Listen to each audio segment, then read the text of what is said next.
My name's Giovanna. I came here when I was 6. I'm originally from Veracruz, Mexico. I went to Elkin Elementary School. There I was asked, just like everybody else, what do you want to be when you grow up? And I remember replying that I wanted to be a neurologist. I went through elementary school doing good in grades. I always excelled at everything I put my mind to, which were grades. I did very well in school and I loved school. I went to Oaken High School, and my freshman year I realized that I needed to be successful in school in order to get into medical school, because I knew it was going to be very hard. So my freshman year I participated in, throughout high school I participated in cheerleading, track, soccer. I was a member of host of the Spanish club. Anything that I enjoyed, I wanted to be a part of. So my senior year came and I enrolled in a class for CNA, which is nursing certification course. And as everybody was filling out their applications, I sat there and just looked at everybody and looked back at my paper, and I didn't realize what I should do. I had never come out as undocumented, and I didn't realize how to handle it. So after everybody got done, my teacher asked me, why haven't you finished your application? And I stayed quiet for a long time trying to figure out how to describe this, how to tell somebody. And I told my teacher I was undocumented, and she didn't look at me different, but she didn't judge me, but she did look at me different. She had to find different means to put me. She had to, obviously I wasn't able to do my internship, and I had to be put elsewhere. After that, I really realized that I was different. Even though all my Caucasian friends saw me just Jovi, I was just Jovi to them. But that was the moment I realized I was different. After that, I got extremely depressed. I remember going into my second semester of school and knowing that it wasn't going to be an accomplishment to graduate. Knowing that once I graduated, I wasn't really going to go anywhere. I was going to be stuck.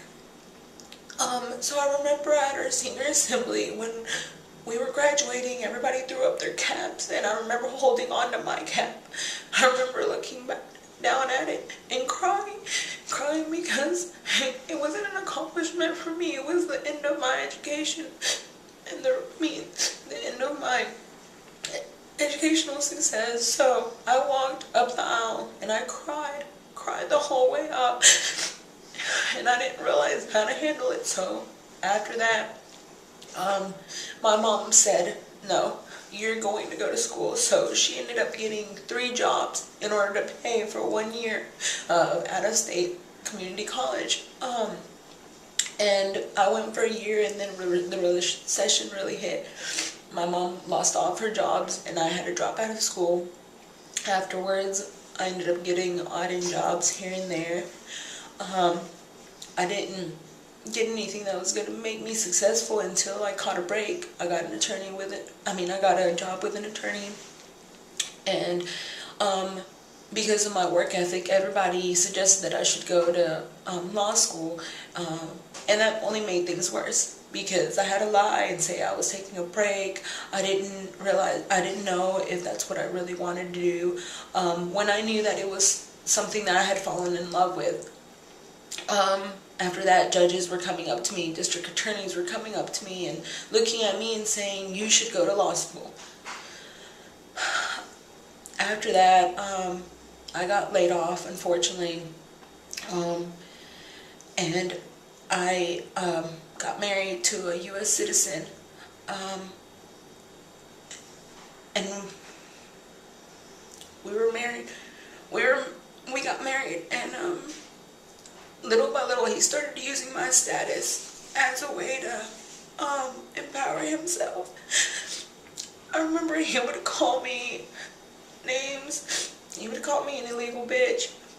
He would put himself over me and make me feel as if I was inferior to him because of my status.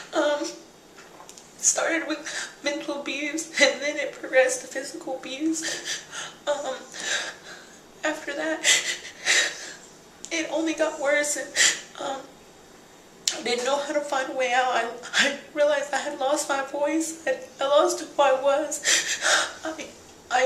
He got me into a state of mind where I was illegal. And so he would say, and I couldn't do anything. I wasn't going to ever progress. Then I heard about El Cambio, and I got involved, and I started opening up again. I started finding my voice. And the last time he tried to abuse me, I called the cops, and I realized that I could not keep letting him use me as a scapegoat.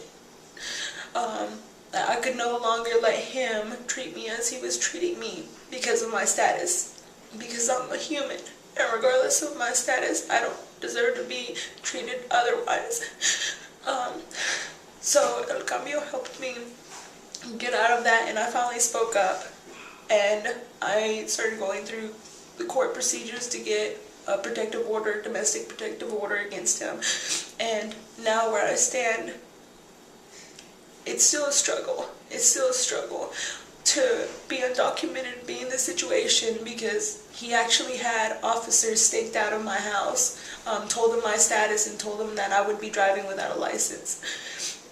They stayed for about 2 days outside of my house, waiting for me to drive. They actually pulled over my friend who was an American citizen, and told her that the reason they pulled me over is because they received a tip that somebody from this residence was undocumented and would be driving without a license. That was one of the biggest blows that I took, because they were supposed to protect me. My husband, all he had to do was make a phone call to have them staked out of my house. Ever since then, I haven't been able to call the officers again. There's been some things that's gone on where he has broken into the home, but I don't call the officers because they always act that they're not on my side.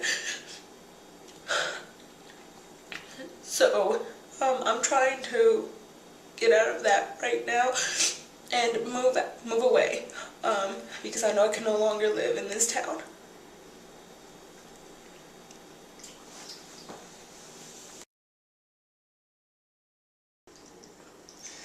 So my name is Moses Serrano. I was born in Cancun, Mexico, and I was brought over to the United States by my parents when I was approximately 18 months old. And I've lived in the United States now my entire life, which has been approximately 20 years now that I've been in this great country. I have lived in Yadkin County and in the surrounding counties my whole life, and I've had a rather normal childhood. Just grew up in a normal family, and I found my place amongst white Americans because when I was little there wasn't a lot of Latinos growing up, so I was usually the only Latino in my class and amongst my friends. So the whole reason for saying that is, ever since I was little, I've always thought of myself as an American, as a almost white American citizen. And yeah, like I said, I had a normal childhood, and then I went on to high school, and that's kind of where I encountered some of my first problems. First of all, I was bullied by whom I thought at that time was my best friend. He would call me names like coconut, which would mean that you are brown on the outside and white on the inside.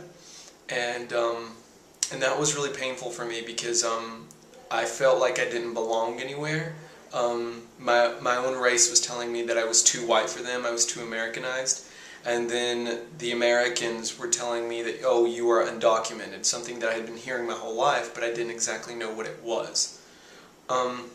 So I dealt with that throughout most of my high school years, just, I guess, picking and teasing from the other Latinos because I was too white for them. And but fortunately I had a great group of friends in high school. I had a lot of support, and I excelled in high school, graduated on top of my class, and won a scholarship. And then I thought I was going to go to college. Except the problem was that in 2007, the college board I think was, at that year, still did not admit undocumented students into college. So here I was, stuck after graduation, and I thought I was going to be okay. Somehow, the reality of being undocumented still had not hit me. So, until one day my friend, my best friend, he's like, hey, why don't you come with me and we can go pick out my laptop and some other supplies that I need for school. And I'm like, okay. So we go to Best Buy and just had a normal day, picked out his laptop and went on home. And at that time, that's the time when it really struck me. I realized that my best friend, he was going to go off and be somebody, and I was going to stay home and be nobody.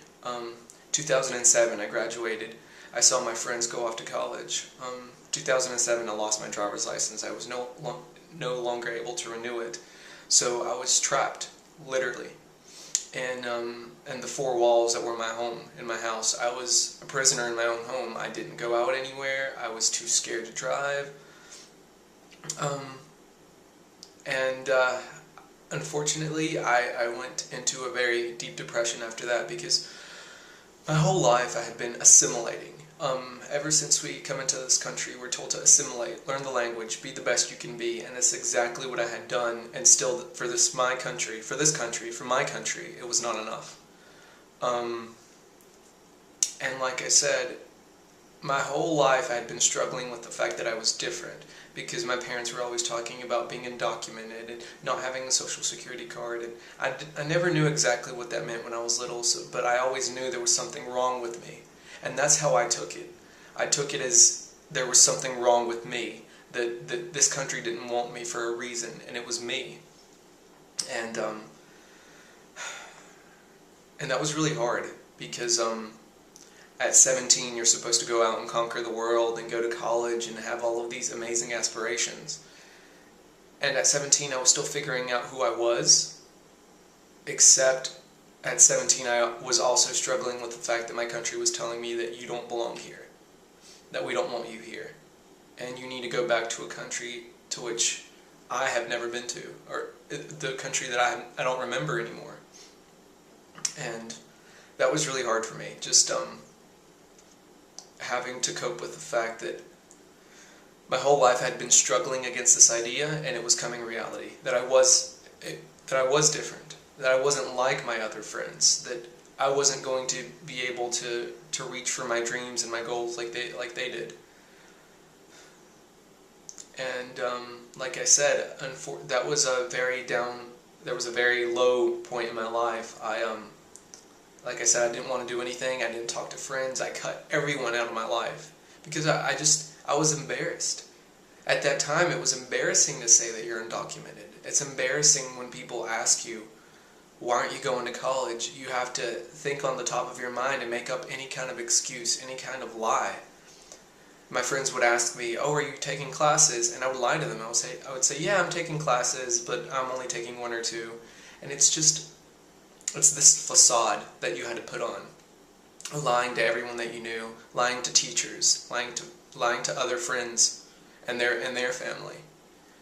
And I didn't want to deal with that anymore. So I shut myself out from the world, and I just stayed in my room, and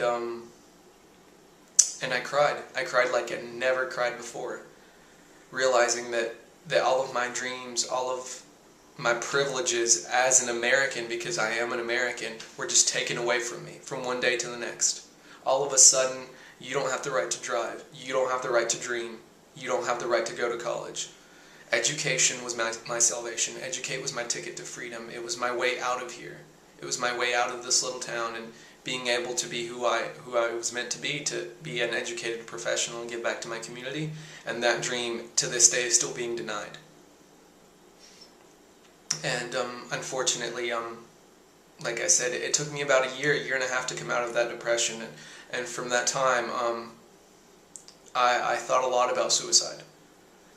That's something that I haven't openly expressed to people, but it was always there. It was always in the back of my mind. why do you want to keep living in a life where everyone constantly segregates you and rejects you and doesn't accept you for being an undocumented student? Through no fault of my own, I was brought here, and I'm still suffering the consequences of that. So I always wondered what it would be like to just take some sleeping pills, take a whole bottle of sleeping pills, and just, what would really happen? I mean, would anyone really care? Would anyone even notice that I was gone? And I thought about it. I actually did. And hearing cases now from across the country of students who've been thinking about the same, or even a student who actually did commit suicide, it really just, it tugs at my heart, because I know I was in that same situation, and maybe if I had spoken out sooner, if I had talked about my issues earlier, maybe we could have prevented some of these horrible things from happening. But I didn't. But now I am. And I just want people to realize that it will be okay, that it gets better, and no matter where you are or who you are, there is a support system out there for you, and that people that are willing to help you. I have found El Cambio in little old Yakima, North Carolina, and it's an amazing group of people that truly do love me for who I am and accept me and fight for my rights and for the rights of other Latinos in my community.